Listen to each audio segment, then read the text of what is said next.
This whole thing happened when I was maybe 12. I'm nearly 17 now. Me and my sister, who is maybe nearly 14 at the time, we were staying home alone while our parents were at our little brother's hockey game. We lived in a fairly safe neighbourhood. Hardly anything ever happened. Everybody knew everybody, and almost everyone got along well and liked each other. So, we felt safe as we didn't have a reason not to. Our front door was locked. Our back door was locked. Our side door didn't lock. It was broken. But no one ever used it anyway, so my dad hadn't gotten around to fixing it. Me and my sister were in the living room watching TV and doing homework when we heard the fence outside of our house making some noise. It sounded like someone had jumped over the fence. So my sister looked through the blinds, and sure enough, someone had jumped the fence. 2 people actually. They were dressed in mostly black, and they were wearing some kind of hospital mask over their faces. We freaked out and hid in between the couches in the living room when we heard the front doorknob wiggle. Of course it was locked, so it didn't open. But we knew whoever it was would go to the side door next, and that one would open. In that moment, I was the most terrified I had ever been. But once the door handle started jiggling loud enough, my dogs had woken up. At that time, I had a Tozer and a Rottweiler. Once one started barking, the other one did too. And eventually, it's just pure chaos. That's when we heard them scream, "Shit, they got dogs!" Then, we heard the fence make the same noise, as if someone jumped over it again. Later that night, a local gas station near my house got robbed by 2 armed men. And the news reports showed the same people we had seen break into our backyard. Same outfits and everything, except this time, we got to see their faces. Our dogs truly may have saved our lives that night. The funny thing is, our dogs are the biggest lovers. They made loud, barking sounds. They wouldn't bite or attack anybody.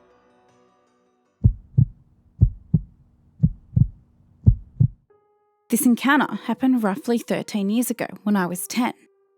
It was in a small town in New Jersey where nothing bad ever happened. It was safe and boring, or so I thought. I didn't have many friends growing up, so I would take my Game Boy Advance and sit under the willow trees in the cemetery next to our house, playing to my heart's content until it was pitch dark outside. The cemetery was quite big, and it began outside our house and ended a few streets down, where the highway was. Even though it was a cemetery, it didn't have that many graves. It was more like a park than anything. You could see most of the cemetery from my backyard, and my mum would sit at the patio just to keep an eye on me.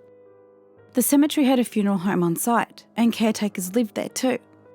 I would often see the caretakers around and even become acquainted with them.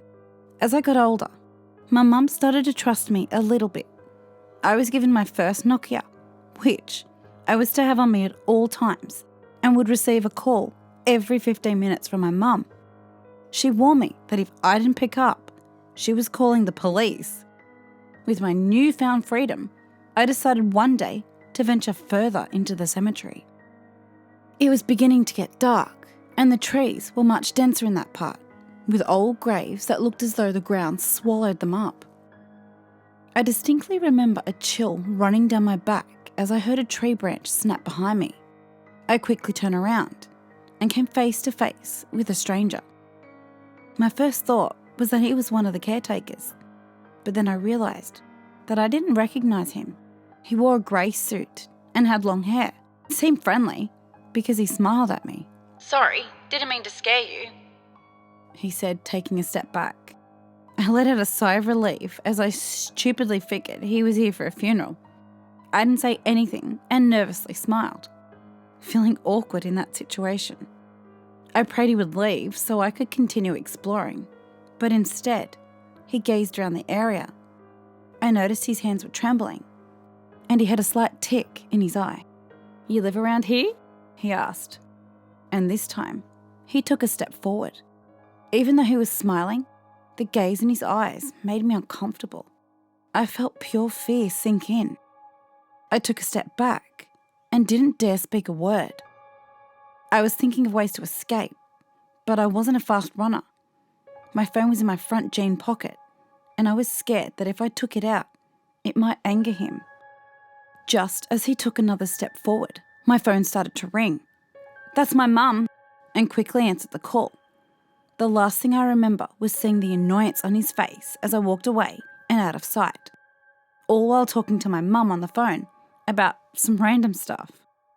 I remember stumbling over a shovel on my way out of the cemetery, but I didn't think too much of it.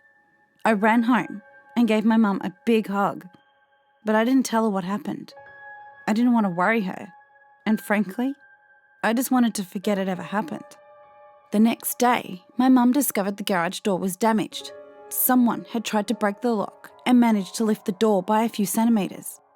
I remember bursting into tears and having a full-blown panic attack as I explained to my mum what happened at the cemetery. That man obviously tried to break into our house, and I could only imagine what would have happened if he succeeded. My mum called the cops and everything, but in the end, they weren't able to find him.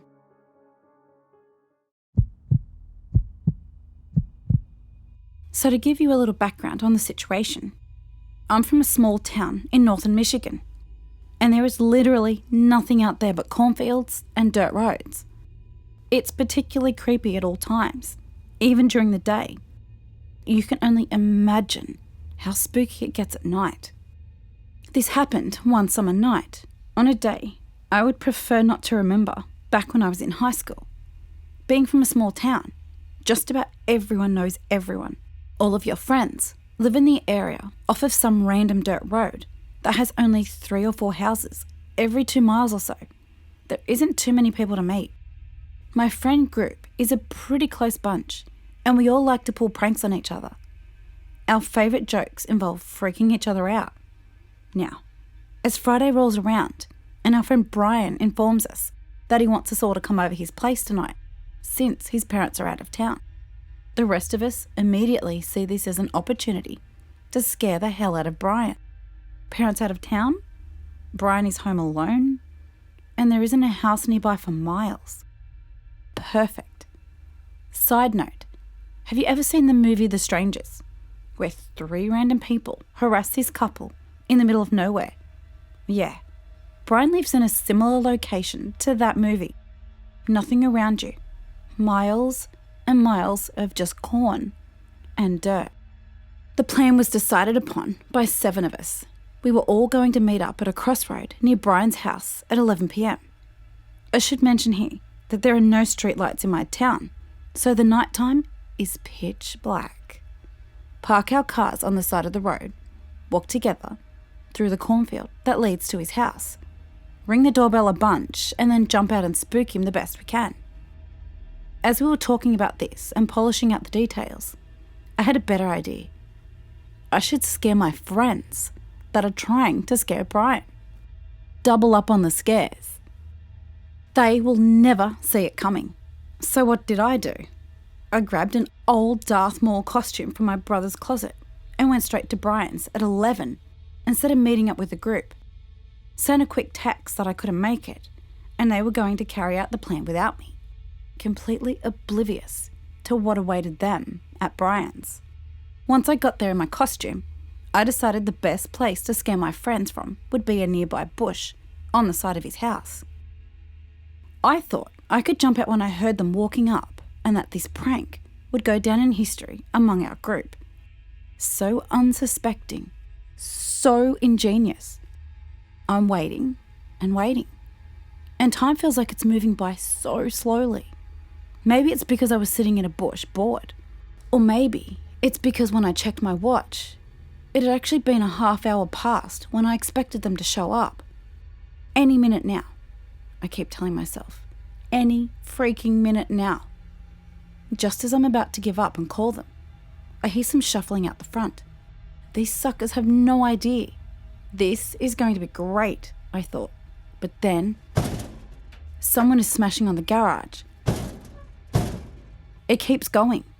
As soon as the banging stops, it sounds like they are trying to lift the garage door from the handle. Obviously, it was locked. So they moved over to the window, opposite of my bush. Knock, knock, knock. Each one more violent than the last. This goes on for about 5 more minutes, until all of a sudden it stops. Complete silence. I thought my friends were now waiting for Brian to answer the door, all freaked out. So I perched myself in the bush, ready to pounce out and scream, when all of a sudden, my heart dropped. I hear a group of people coming from the cornfield directly behind me, and it's my friends, laughing and saying, "Shh," as they approach the house. They'd only just gotten here now. So who was that, banging and knocking and trying to get into Brian's house? Or whatever it was the hell you were trying to do.